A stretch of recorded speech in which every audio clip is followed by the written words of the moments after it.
सभी भक्तों से ये कहना चाहूंगा कि पाखंडियों के जाल से मुक्त हो जाओ और विज्ञान की तरफ बढ़ो, धर्म की तरफ बढ़ो। इनका मतलब है कि कम का मतलब केवल आना ही होता है, जाना नहीं होता है। जो एनिमेशन मूवी बनाई थी उसमें गलत था। इस वीडियो को देखने के बाद इस अमित आचार्य को यही नहीं समझ आया कि वीडियो किस टॉपिक पर था और ये बोलने लगा सूर्य को जल चढ़ाने के बारे में। अब आपका कहना है कि पूर्ण गुरु वो है जो ज्ञान यज्ञ का ज्ञान दे।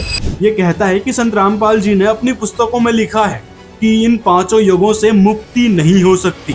ये केवल हिंदू धर्म के ऊपर बोल सकते हैं, इनकी औकात नहीं है इस्लाम की और ईसाईयत के खिलाफ कोई बोल जाए। अगर अमित जी आपने अपनी बौखलाहट को दरकिनार करते हुए थोड़ी सी भी रिसर्च करी होती। लेकिन ये संत रामपाल जो तुम्हें अफीम खिलाता है वो तुम्हें इस संदर्भ में क्यों जानकारी देगा? अब ये ना तो अनपढ़ गंवार तुम्हारा ये कबीर फालतू के कुतर्क देकर लोगों को, जनता को बरगला रहे थे। ब्रह्मांड में सभी का विनाश होता है, यहाँ तक कि ये देवी देवता भी विनाश में आते हैं। दोस्तों, पिछली वीडियो में हमने व्रत है, ओम मंत्र की वास्तविकता, ब्राह्मणों के बारे में पवित्र सदग्रंथों में क्या कहा गया है और व्रज शब्द के बारे में बहुत सारी जानकारी देखी थी हमारे पवित्र सदग्रंथों के आधार पर। लेकिन अब भी ये बेवकूफ लोग मानने को तैयार नहीं है हमारे सदग्रंथों की सच्चाई को, कि हमारे सदग्रंथ बता क्या रहे हैं और ये लोग करने क्या लग रहे हैं। जैसे शिवांश नारायण द्विवेदी ने हमारे इस वीडियो को देखकर बस अपने कुतर्क पर कुतर्क दिए थे, ना ही हमारे कोई पॉइंट को डिबंक किया है पवित्र सदग्रंथों के आधार पर। हाँ, कुछ एक पॉइंट है जिसको इसने तोड़ने मरोड़ने की कोशिश करी है, वो भी हम आगे इसी वीडियो में जानेंगे। तो सबसे पहले बात करते हैं अमित आचार्य की। इस अमित आचार्य को बेसिकली कोई आध्यात्मिक ज्ञान है ही नहीं, ये तो बस अपने जो सुनी सुनाई जानकारी के आधार पर बालाजी की भक्ति बताने लग रहा है और वही झाड़ फूक वाली क्रिया करता है। लेकिन फिर भी अपने आप को विद्वान समझने की भरपूर कोशिश में लगा है। तो मैं तो संत रामपाल से ज्यादा धन्यवाद तुम्हें मुझे देना चाहिए बच्चों। किताबें तुमसे पढ़ी नहीं गई, हाई स्कूल इंटर तुमसे करे नहीं गए, कि औकात नहीं है इस्लाम की और ईसाईयत के खिलाफ कोई बोल जाए। और जो इतने सारे भक्त जो हमसे लड़ रहे हैं भैया, पता नहीं है वो तुम में से किसी की, भगवान ना करे, क्षमा चाहेंगे, पता कर लो। लेकिन भाई साहब, आपकी बौखलाहट भरी बातों को सुनकर कोई भी आपको विद्वान नहीं समझेगा। आपकी ऐसी बौखलाहट भरी बातों को सुनकर उसको आपकी बेवकूफी का अंदाजा लग जाएगा कि आप कितने बड़े बेवकूफ हैं और बस मन गढ़ंत बातें कहना आपका काम है। ना ही कोई फैक्ट दिखाते हैं कि हमारे सदग्रंथों में क्या लिखा है, ना ही संत रामपाल जी महाराज द्वारा बताए शास्त्र प्रमाणित ज्ञान को डिबंक कर पाते हैं, क्योंकि आपके पास कोई पॉइंट होते ही नहीं है कि किस बात पर बोलें। क्योंकि ना तो आपने सदग्रंथों की ठीक से पढ़ाई करी है, बस स्वयंभू महंत बन गए और देने लगे लोगों को ज्ञान कि मैं ही सर्वश्रेष्ठ हूँ, हनुमान जी से ऊपर कोई शक्ति नहीं है। ऐसी फालतू की बातों को करके आप सोचते हैं कि हम बहुत बड़े महान संत हैं। सदग्रंथों में तत्वदर्शी संत का जिक्र है गीता अध्याय 4 के श्लोक 34 में। तो उसके अनुसार तत्व ज्ञान देने इस समय वह संत रामपाल जी महाराज आए हैं, जो उस पूर्ण परमात्मा की जानकारी दे रहे हैं। अब कबीर क्या जाने सूर्य नमस्कार के बारे में, योग के बारे में, आसन के बारे में, क्या जाने? वो पढ़ा लिखा होता है, योग को समझता है। अब संत रामपाल तो योग को भी खराब बताता है, प्राणायाम को भी खराब बताता है। त्वचा का कोई रोग हो तो कम से कम उसे 10 लोटे जल इसी प्रकार से भगवान सूर्य को जल अर्पित करना चाहिए लगातार। आप देखेंगे महीने 2 महीने के अंदर आपके शरीर के अंदर से बहुत बड़े बड़े रोग अपने आप ही स्वतः दूर होने लगेंगे। इस पोंगा पंडित अमित आचार्य ने संत रामपाल जी महाराज द्वारा बनवाई गई 2D एनिमेशन वीडियो देखी, जिसमें कबीर साहेब और ब्राह्मणों की चर्चा चल रही थी। तो सबसे पहले जो कबीर जो सीढ़ियां धो रहा था, मैं उसके संदर्भ में बात करना चाहूंगा। तो सबसे पहले तो मैं इस कबीर के लिए कहूंगा कि भाई तुझे हिंदू धर्म में सूर्य पे जल चढ़ाने में इतना दोष दिखाई दिया, इसलिए वो जो एनिमेशन मूवी बनाई थी उसमें गलत था। इस वीडियो को देखने के बाद इस अमित आचार्य को यही नहीं समझ आया कि वीडियो किस टॉपिक पर था और ये बोलने लगा सूर्य को जल चढ़ाने के बारे में। चलो पहले तो ये देखते हैं कि उस वीडियो में आखिर क्या था। जैसा कि कबीर साहिब जी ने अपने दोहों और लोकोक्तियों के माध्यम से अंधविश्वास और पाखंडवाद पर गहरी चोट दी है, इसी प्रकार से उस समय भी कबीर साहिब जी ने पंडितों के इस भ्रम को तोड़ने के लिए आगे क्या प्रतिक्रिया की और कैसी थी उनकी वो अद्भुत लीला। पहले आप बताइए कि आप क्या कर रहे थे? हम तो अपने भूखे प्यासे पूर्वजों को स्वर्ग में जल अर्पित कर रहे हैं। अच्छा, अब मैं आपको बताता हूँ कि मैं क्या कर रहा था। दरअसल मैंने अपनी झोपड़ी के आगे एक छोटी सी बगीची लगा रखी है। मैं उसे सींच रहा हूँ। अरे भाई, तुम्हारी झोपड़ी तो यहाँ से काफी दूर है, उसे ये पानी कैसे मिलेगा? हे ब्राह्मण, एक बात बताओ, जब लाखों मील दूर स्वर्ग में ये जल अर्पित हो सकता है, आपके पूर्वजों को ये जल प्राप्त हो सकता है, तो 2 मील दूर जाने में इस जल को भला क्या परेशानी होगी? तो दर्शकों, इस प्रकार कबीर साहिब जी का ये सटीक तर्क सुनकर काशी के पंडित जी समझ गए कि हमारी ये क्रियाएं व्यर्थ हैं। तो अमित आचार्य जी अब समझे किस टॉपिक पर था वो वीडियो, और ऐसी ऐसी ढेरों स्टोरीज हैं कबीर साहिब की जो उन्होंने इस पाखंडवाद का बहुत पुरजोर तरीके से विरोध किया था, और हिंदू धर्म में ही नहीं मुस्लिम धर्म में फैले उस समय के पाखंडवाद को भी कबीर साहिब ने उजागर किया था। उनकी कुरीतियों का खंडन किया था कि किस प्रकार से आप गलत काम करने लग रहे हैं अल्लाह का नाम लेकर, लेकिन आप तो लगे हैं कबीर साहिब के बारे में ऊट पटांग और मन गढ़ंत बातें करने। कभी कोई प्रमाण दिखाया है कि हमारे पवित्र सदग्रंथों में, या फिर कबीर साहिब के बारे में यदि आप बोल रहे हैं तो कबीर सागर में ये बात लिखी हुई है? कभी नहीं दिखाया है। तो इसका मतलब है कि आप बस मन गढ़ंत बातों और अपनी बौखलाहट को उजागर करने में लगे हुए हैं, और इससे ज्यादा आपके पास कोई आध्यात्मिक ज्ञान नहीं है। अब आते हैं इसके सूर्य नमस्कार पर। यह कहता है कि सूर्य नमस्कार के जो 12 मंत्र हैं वो हमारे सदग्रंथों में लिखे हैं। शास्त्र के अंदर जो है वो योग में भी सूर्य नमस्कार आता है, 12 मंत्र हैं उसके। इस पोंगा पंडित को यही नहीं समझ आता कि ये जो 12 मंत्र हैं ये उस सूर्य के ही पर्यायवाची नाम हैं। बस इन्हीं के आगे ओम लगा दिया गया और अंत में नमः लगा दिया गया। तो इसको ये बताने लग रहा है कि हमारे शास्त्रों में इन मंत्रों का जिक्र है। संत रामपाल जी क्या जाने और कबीर जी क्या जाने इन बातों को। अब कबीर क्या जाने सूर्य नमस्कार के बारे में, योग के बारे में, आसन के बारे में, क्या जाने वो। हाँ, आपने तो समझ लिया कि क्या थे ये मंत्र।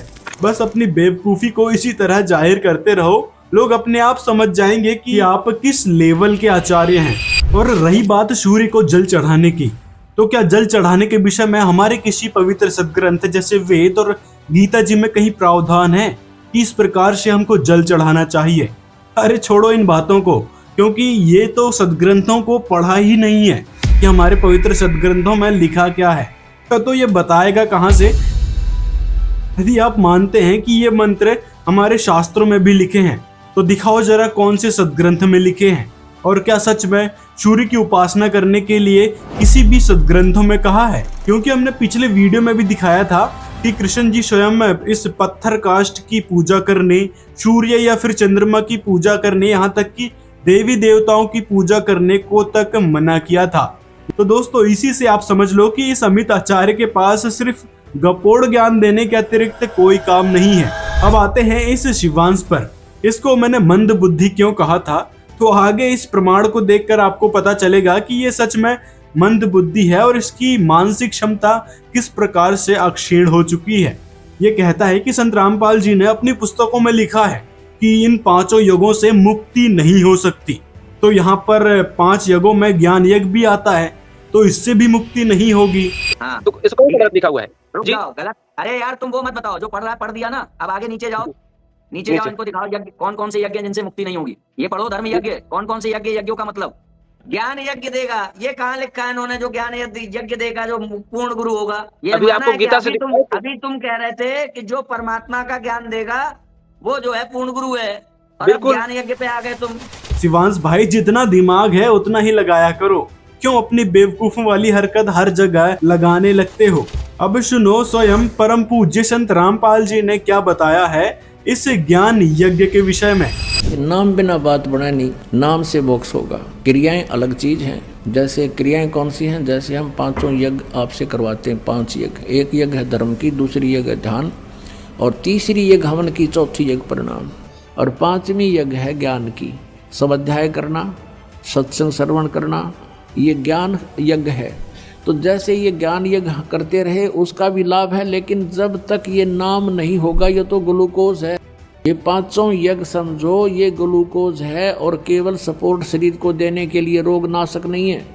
इसके लिए ये मंत्र जो मंत्र हैं ये रोग नाशक है और इनके बिना कोई लाभ नहीं। तो ये 5 यज्ञ और साथ में ये मंत्र ओम, ये हम ब्रह्म को दे देंगे, इसको छोड़ देंगे, इसका प्रतिफल हम नहीं लेंगे। और जो प्रथम मंत्र आपको दिया जाता है उसकी और साथ में ये यज्ञों का हमने जितनी आवश्यकता होती है परमात्मा हमें यहाँ उनसे में से देते रहते हैं। अगर इतनी सी बात भी आपको समझ में नहीं आ पा रही है तो समझ लेना कि आपकी बुद्धि का स्तर कितना गिर चुका है। और इन पांचों योगों के बारे में, जैसे ज्ञान यज्ञ है, तो ज्ञान यज्ञ क्या होती है? ज्ञान यज्ञ मतलब होता है कि ज्ञान देना, शास्त्रों का ज्ञान देना या परमात्मा की जानकारी देना। तो क्या परमात्मा की जानकारी मात्र से मोक्ष हो जाएगा? नहीं। संत रामपाल जी बताते हैं और हमारे पवित्र सदग्रंथों में भी लिखा है कि उस पूर्ण परमात्मा के उस मंत्र से, यथार्थ मंत्र से ही मोक्ष प्राप्त होगा, जो इस समय संत रामपाल जी महाराज जी बता रहे हैं।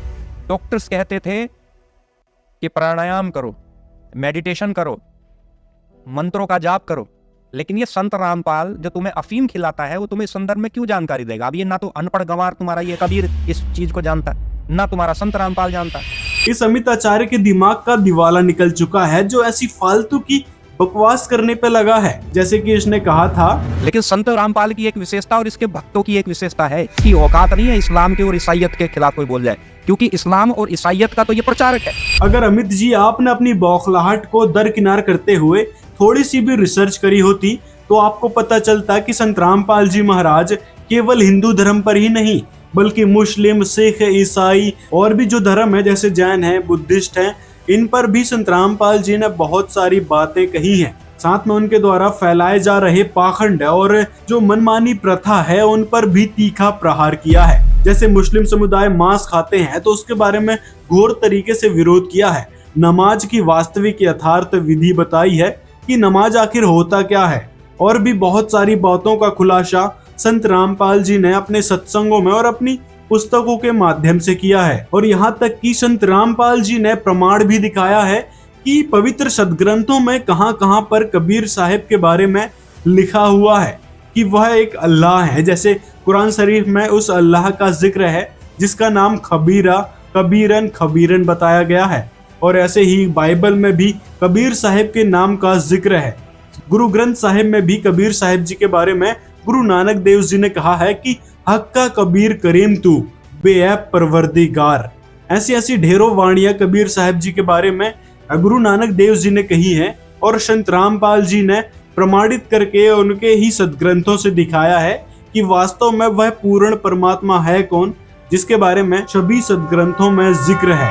अब कबीर साहिब की लीलाओं को लेकर शिवांश ने भी एक बात कही थी, जैसे कि कुंवारी गाय वाला जिक्र आता है वेदों में, तो वहां पर ये कहने लगा कि यहाँ पे कहाँ कुंवारी गाय लिखा है। बालक रूप में जब परमात्मा आता है, बालक शिशु का अर्थ कुमारी है क्या? पंडित जी सुनिए, स्क्रीन पे लाइए, स्क्रीन पे लाइए। कहाँ गए? शिशु का अर्थ कुमारी होता है क्या? मैं पूछ रहा हूँ कुमारी गाय कहाँ है? इसमें धेनव लिखा हुआ है, धेनव दिखाइए द्वारा से दर्शकों को। यहाँ पर इसने जो वेद दिखाए हैं, जिस भी अनुवादकर्ता ने इसको अनुवादित किया है वो भी इन्हीं देवी देवताओं के चक्कर में पड़ा था, यानी उन्हीं का पुजारी रहा होगा। जैसे ये शिवांश नारायण द्विवेदी और ये शंकराचार्य भी हैं। अब इस मंत्र में यदि हम देखें, यहाँ पर इंद्राय लिखा है, पर इंद्राय का सीधा सीधा अर्थ लिख दिया इंद्र। और यदि दयानंद सरस्वती जी द्वारा अनुवादित वेद देखें तो यहाँ पर इंद्राय का भी उन्होंने अनुवाद किया हुआ है, यानी अर्थ बताया है। तो दोस्तों यहाँ से आप एक बात और समझ सकते हैं, जैसे कि जहां जहां पर वेदों में कवि और कबीर या फिर कबीर देव शब्द आया है तो वहां पर ऐसे ही डायरेक्ट लिखा जाना था कबीर या फिर कबीर या कबीर देव, लेकिन उन्होंने क्या किया, कवि का अर्थ सर्वज्ञ कर दिया, यानी उसका अर्थ कर दिया। तो इसी प्रकार यहाँ से समझ सकते हैं कि जहां जहां पर कवि शब्द है तो कबीर देव या फिर कबीर जी का जिक्र है। अगर शिवांश भाई आपके पास जो वेद है वहां पर इंद्राय शब्द का अर्थ आप इंद्र मान रहे हैं, तो फिर जहां पर वेदों में कबीर लिखा है तो उसका अर्थ भी आपने मानना पड़ेगा श्री कबीर जी। जैसे अगस्त संहिता नाम की इस पुस्तक में संस्कृत के कबीर शब्द का अर्थ में कबीर जी किया है। तो इसी प्रकार जहां जहां वेदों में कबीर शब्द है या कबीर देव है तो वहां पर कबीर परमेश्वर या फिर कबीर ही लिखना पड़ेगा। तो ये थी सदग्रंथों की वास्तविकता, जो तर्क के आधार पर हमने आपके सामने रखी, या फिर कहें प्रमाण के आधार पर हमने आपके सामने रखी। अब समझना नहीं समझना ये आपकी बुद्धि का स्तर है। और यदि आप वहां पर लिखे कवि का अर्थ कवि ही समझते हैं, तो ऐसा कोई कवि है ही नहीं कबीर साहिब के अतिरिक्त है जिन्होंने इस प्रकार की लीला करी हो, यानी सह शरीर शतलोक से आना, सह शरीर चले जाना, गवारी गाय का दूध पीना, जिसके बारे में बात चल रही थी। इस अधन्य का क्या अर्थ कर दिया कि जिसका वध ना किया जा सके, जबकि इसका अर्थ होता धन्य मीन्स धनाई और अधन्य मीन्स बिना धनाई, यानी गवारी गौवें। और यदि आप इस अधन्य शब्द को वध ना किया जा सके वाला मान रहे हैं, तो फिर आप गलत फहमी में हैं, क्योंकि पवित्र पुराणों में ये तक लिखा है और आप भी इस बात को मानते हैं, इस ब्रह्मांड में सभी का विनाश होता है, यहाँ तक कि ये देवी देवता भी विनाश में आते हैं। तो ये बात कहीं से सिद्ध नहीं होती कि जिसका वध ना किया जा सके। यहाँ पर अधन्य शब्द का अर्थ है बिना धनाई। अब सुनिए इसका वास्तविक अर्थ क्या बनेगा जो संत रामपाल जी महाराज जी ने बताया है। अभी अधन्या, अधन्या माने अहिंसनीय, अभी माने सब प्रकार से, अभी अधन्या, अधन्या माने बिना धनाई, अभी माने पूर्ण रूप से, जाके संग बैल नहीं लागा, वो कुमारी गाय, बछिया, धेनु माने गाय, संस्कार देखिएगा। अभी अधन्या उत्सृणंती धेनव शिशुम, सोम इद्राय पातवे, ये 9 में। तो इम माने उस, सोम स्वभाव वाले श्रद्धालु पुरुष को, अमर परमात्मा को, ये सोम माने अमर परमात्मा को, पुरुष माने परमात्मा को, जो शिशु रूप में प्रकट होता है, शिशुम रूप में जो प्रकट होता है, इन्होंने कुमार अवस्था में ही अभी अधन्या यानी कति पूर्ण रूपेण अंटस बिना धनाई, यानी अभी माने सब प्रकार से, अधन्या माने बिना धनाई, यानी गाय को हम बिना धनाई कहते थे, भैया धनाई नहीं से गाय। तो अभी अधन्या माने कंवारी गायें, गौएं तृप्त करती है। और अब भी कोई नहीं मानेगा, फिर तो भाई कर्महीन इंसान है वो, इतना आख्या देकर, इतने प्रमाण देखकर भी नहीं मानेगा, नहीं समझ सकेगा, तो बालक जैसी बुद्धि का आदमी है वो। तो इस प्रकार जो लीला करता है वही परमात्मा होता है। जैसे 600 वर्ष पहले कबीर साहिब जी ने ये सारी लीलाएं करी थी, जिसके बारे में वेद भी गवाही देते हैं। साथ में जो उस परमात्मा की प्यारी आत्माएं थी, जो उनके ज्ञान को समझ रहे थे, उनको अपना निज धाम सतलोक दिखाया और वापस छोड़ा। फिर उन्होंने अपनी वाणियों के जरिए उस परमेश्वर का जिक्र किया है, उसके बारे में बताया है। तो इन सारी बातों से सिद्ध होता है कि कबीर इज गॉड। साथ ही साथ इस अमित आचार्य जैसे पाखंडियों को भी समझ लेना चाहिए कि जिस कबीर जी के बारे में ये उल्टी पुल्टी बातें कर रहा था, उनको अनपढ़ कह रहा था, तो कबीर साहिब ने अपने सदग्रंथ है कबीर सागर और कबीर बीजक में सभी सदग्रंथों को खोल कर रख दिया है। अगर उनकी वाणियों को पढ़ोगे तो समझ आएगा कि सदग्रंथों में जो बातें कही गई है, कबीर साहिब जी ने एज इट इज अपनी वाणियों में बोल रखी है। जैसे 3 देव की करते जो भक्ति, उनकी कभी ना होवे मुक्ति, यानी उनसे ऊपर कोई और भगवान है, उनकी भक्ति करना चाहिए। फिर ये बात लेके आ जाता है कि कबीर जी अपने आप को राम का भक्त बताते थे। तो भाई राम के बारे में ये भी कबीर साहब जी कहते थे कि राम 4 प्रकार के हैं। एक राम दशरथ का बेटा, एक राम घटघट में बैठा, एक राम का शकल पसारा, एक राम दुनिया से न्यारा। तो इस प्रकार की कई सारी वाणियां कबीर साहिब ने बोली हैं, जो आज के समय में संत रामपाल जी महाराज पवित्र सदग्रंथों के अनुसार दिखा भी रहे हैं और प्रमाणित करके बता भी रहे हैं कि वास्तव में वह पूर्ण परमात्मा कौन है और किस मंत्र का हमने जाप करना चाहिए, जिससे हमें सर्व लाभ मिलेगा। ये देवी देवता हमको लाभ प्रदान करेंगे, जिसके बारे में सदग्रंथों में ही जिक्र है। और मैं तुम्हें बता दूं मूर्खों, वेद और शास्त्रों में पूजा विधि नहीं है। और वेद शास्त्र के बाद जो हमारी प्राचीन सभ्यताएं हैं, संस्कार हैं, जो हमारी प्राचीन पद्धतियां चलती आ रही हैं, परिवार और समाज की जो मान्यताएं हैं, उन्हें वेदों से भिन्न प्रकार से हैं। वो समाज का जो हिंदू और सनातन धर्म की जो प्राचीन मान्यताएं हैं, वो वेदों से अलग है। हाँ, ऐसी बातें कर करके हमारे बेचारे पूर्वजों का बेड़ा गर्क कर दिया है आप जैसे तथाकथित महंत आचार्य और स्वयंभू धर्म गुरुओं ने। और आज के समय भी ऐसी बौखलाहट भरी बातें करने में लगे हुए हैं। तो पाखंडी अमित जी, जनता अब शिक्षित हो गई है और सदग्रंथ भी अब अनुवादित हो चुके हैं, जिसको पढ़ कर जनता अब सच को स्वीकार कर रही है। साथ में संत रामपाल जी महाराज समस्त सदग्रंथों का सार जनता को उंगली रख रख कर पढ़ा रहे हैं कि हमारे सदग्रंथों में ये बात लिखी थी, और आप जैसे ढोंगी लोग केवल बता दिया करते थे कि हमारे सदग्रंथों में ये लिखा है और केवल ब्राह्मण ही सदग्रंथों को पढ़ सकता है, समझ सकता है। ऐसी फालतू के कुतर्क देकर लोगों को, जनता को बरगला रहे थे। लेकिन अब आप जैसे लोगों की दुकानें बंद हो चली हैं, क्योंकि संत रामपाल जी ने सभी सदग्रंथों को जनता के समक्ष दिखाया है कि हमारे सदग्रंथों में लिखा क्या था, और आप जैसे जो ब्राह्मण स्वयंभू धर्म गुरु बन बैठे लोग क्या बताते थे, जिस कारण से हमको लाभ नहीं मिल पाते थे जो भगवान से मिलना चाहिए था। और फिर कहने लगते थे आप जैसे लोग, यदि कोई सॉल्यूशन बता दिया वो ठीक हो गया तो अपने आप को बड़ा महान मान लिया, यदि समस्या सॉल्व नहीं हुई तो फिर कर्मों पे टाल दिया कि भाई आपके कर्मों में जो बात लिखी है उसको तो आपको भोगना ही पड़ेगा। और ये बात ब्रह्मा जी तक कहने लग रहे हैं देवी भागवत महापुराण में, जिसकी बात हमने पिछली वीडियो में भी करी थी। तो अमित जी अपनी बौखलाहट को दरकिनार करो और संत रामपाल जी का सत्संग ध्यान से सुनो, उनके सदग्रंथों पर रिसर्च करो कि आखिर वो बताते क्या हैं, कौन से प्रमाण किस जगह से दिखाते हैं, और फिर डिबंक करो उनके पॉइंट्स को सदग्रंथों के आधार पर ही, ना कि अपनी बौखलाहट को उजागर करते हुए मन गढ़ंत कुछ भी बोल दिया। जनता अब शिक्षित हो गई है और आपकी बौखलाहट को बिल्कुल साफ तौर पर समझ रही है। अपने व्यूवर्स बढ़ा रहे हैं। भाई तुम्हारे चैनल पे तुम्हारा अगर 2 पैसे आते हो तो तुम्हें तो मुझे धन्यवाद देना चाहिए। अरे भाई साहब, इतना पॉपुलर आदमी है क्या ये, जो इसके जरिए हम व्यूज बटोरेंगे? भाई साहब, आपको गली का कुत्ता भी नहीं जानता कि आप हो कौन।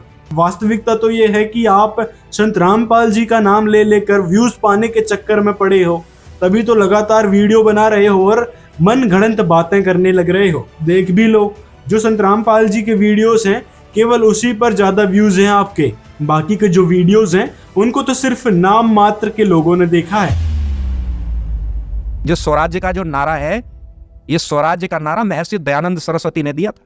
जरा पता करके देखो जरा, अकल के अंधो। 1875 में सत्यार्थ प्रकाश लिखी गई थी। ये दुर्लभ पुस्तक है। सत्यार्थ प्रकाश लिखी गई थी, ये दुर्लभ पुस्तक है। इसके अंदर इस्लाम, ईसाइयत, जो हिंदुओं को, हिंदू धर्म को अपमानित कर रहे थे, हिंदू धर्म को समाप्त कर रहे थे, महर्षि दयानंद सरस्वती ने ऐसी कुरीतियों को, ऐसे पाखंडी संप्रदायों के विषय में खुल के बोला।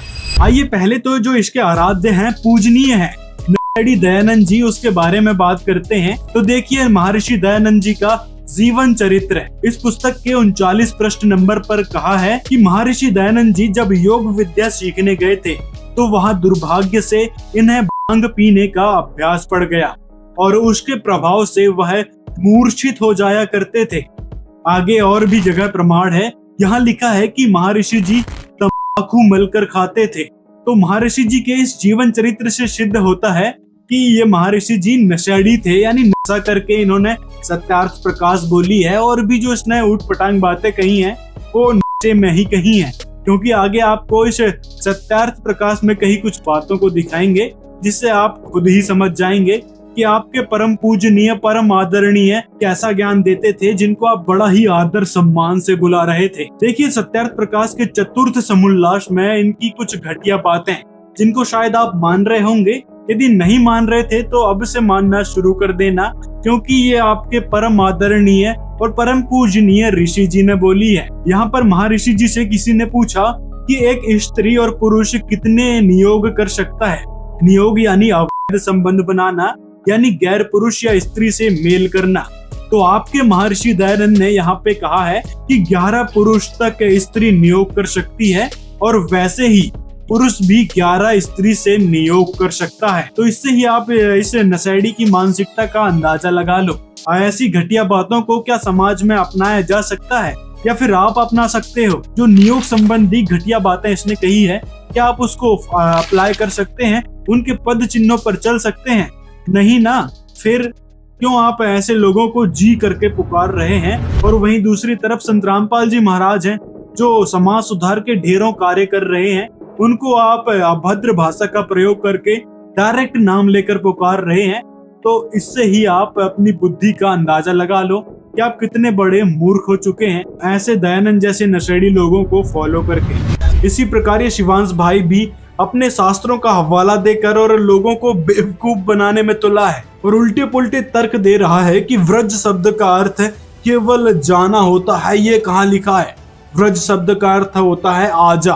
क्या कम का अर्थ सिर्फ आना होता है, जाना नहीं होता है? अब बात आ जाती है सबसे अंतिम बात, वो ये जो बहुत संस्कृतक बनते हैं इनका मतलब है कि कम का मतलब केवल आना ही होता है, जाना नहीं होता है ना। इनका मतलब है कि कम का मतलब केवल आना ही होता है, जाना नहीं होता है।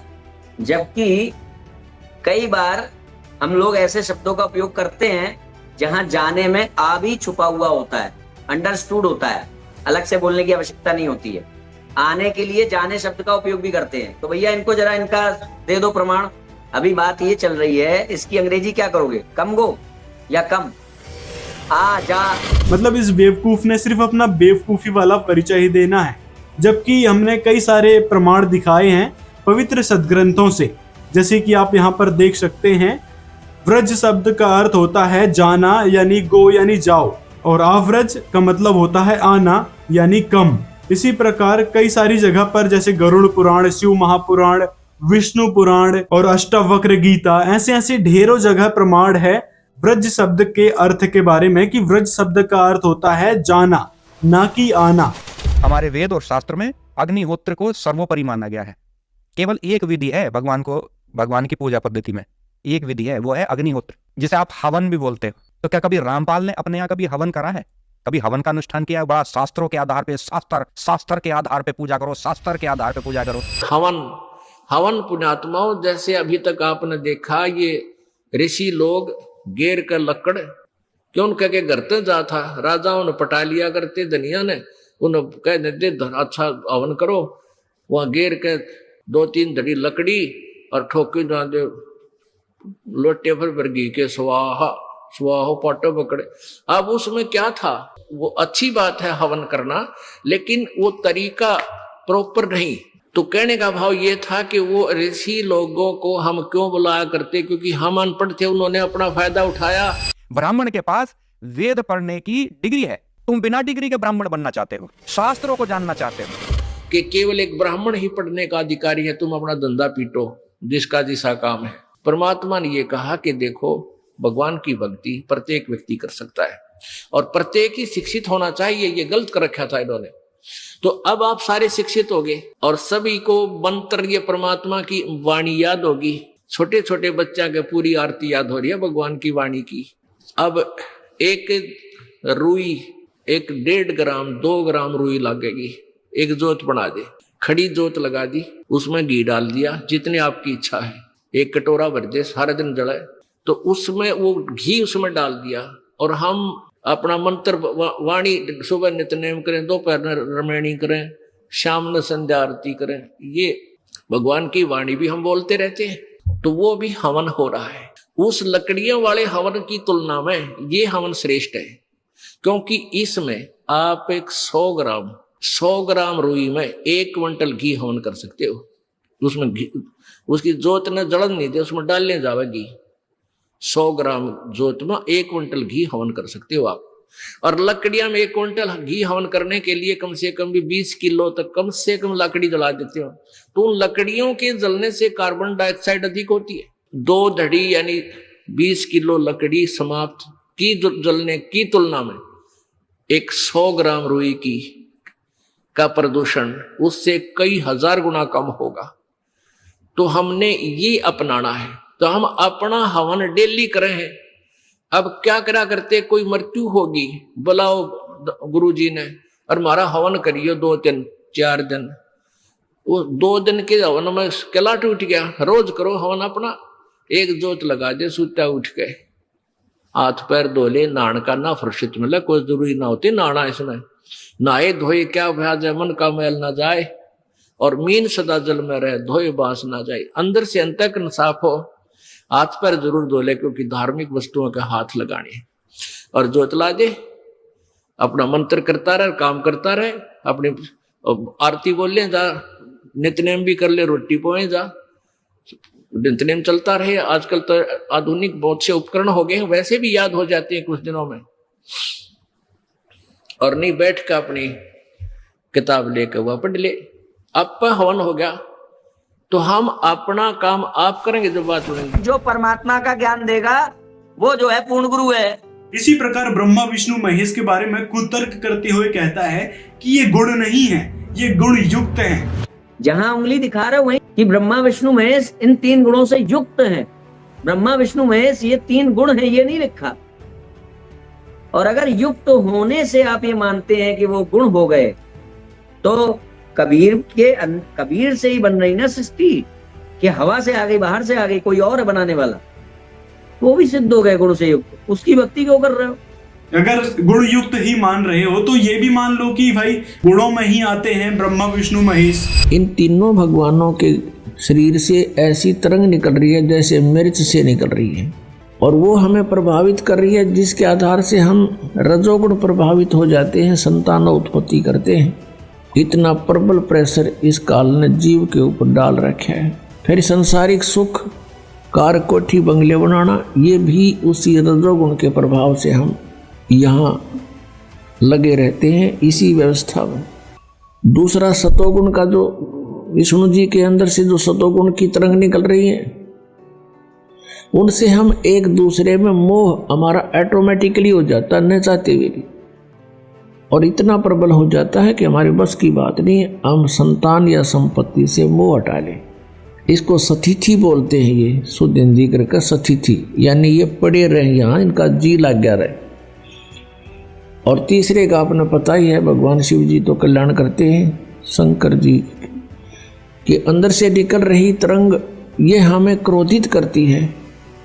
ना जाने छोटी सी बात पर तू मैं और भयंकर युद्ध का रूप धारण कर लेती है, न जाने कितने प्राणी मर जाते हैं।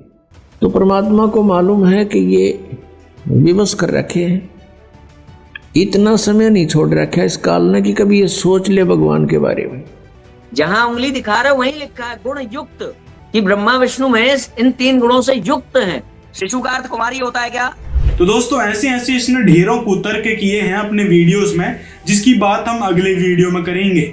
आपकी क्या राय है इसके विषय में हमें कमेंट में जरूर बताएं, और ज्यादा से ज्यादा इस वीडियो को शेयर करें, ताकि जो लोग ऐसे नकलियों के पास फंसे हैं वो भी सही से समझ पाएं हमारे सद्ग्रंथों की वास्तविकता को और वास्तविक यथार्थ ज्ञान को। जो परमात्मा का ज्ञान देगा वो जो है पूर्ण गुरु है। मिलते हैं अगले वीडियो में।